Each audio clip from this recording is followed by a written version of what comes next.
রাসায়নিক বিক্রিয়ায় এক বা একাধিক বিক্রিয়ক পদার্থ পরস্পর নিজেদের মধ্যে রাসায়নিক বিক্রিয়া করে নতুন পদার্থ সৃষ্টি করে এবং যাকে বিক্রিয়াজাত পদার্থ বলা হয়ে থাকে। উদাহরণ নিয়ে বলা যেতে পারে, যেমন অ্যালুমিনিয়াম অক্সাইড এবং লঘু সালফিউরিক অ্যাসিডের যদি বিক্রিয়া ঘটানো হয় তাহলে অ্যালুমিনিয়াম সালফেট এবং জল উৎপন্ন হয় এবং এটি একটি রাসায়নিক বিক্রিয়ার উদাহরণ। এবার রাসায়নিক বিক্রিয়া লেখার যে পদ্ধতি সেইটা নিয়ে আমরা আলোচনা করব।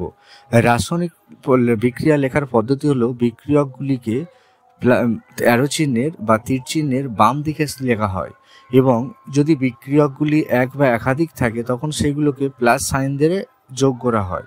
এবং এখানে একটা উদাহরণ যেমন নেওয়া হয়েছিল যে অ্যালুমিনিয়াম অক্সাইডের সঙ্গে যদি আমরা বিক্রিয়া ঘটানো হয়ে থাকে লঘু সালফিউরিক অ্যাসিডের, সেক্ষেত্রে দেখতে পাচ্ছেন এইগুলি অ্যারো চিহ্নের বাম দিকে রয়েছে। এবং বিক্রিয়াজাত যে পদার্থগুলি উৎপন্ন হয়, অর্থাৎ রাসায়নিক বিক্রিয়ার ফলে যে বিক্রিয়াজাত পদার্থগুলি উৎপন্ন হবে সেগুলো অ্যারো চিহ্নের ডান দিকে অর্থাৎ তীর চিহ্নের ডান দিকে লেখা হয় এবং যদি একাধিক বিক্রিয়াজাত পদার্থ উৎপন্ন হয় তাহলে সেগুলো প্লাস সাইন বা যোগ চিহ্ন দ্বারা যুক্ত করা হয়।